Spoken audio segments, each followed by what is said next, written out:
Hi guys, today we talk about how can you enable dark mode on your Meitu app. We go to figure out this. We took to figure out the solution on how you can do that in your app. So you just follow this ways, then it's going to work with you. All you have to do, just go down. You click here on me down here. You just click here on me. It's going to take you to this list. It's going to show for you like this here. So then all you have to do now, just click on dark mode here. When just click on it, it's going to take you to this list. It's going to show for you like this here. So then you just click here on dark mode. When just click on it here, then automatically it's going to change with you when you so go here, sorry, and you just click here on me again here.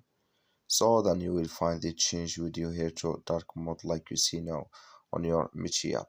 That's all you have to do. Thank you for watching. Don't forget to support us by liking and subscribe.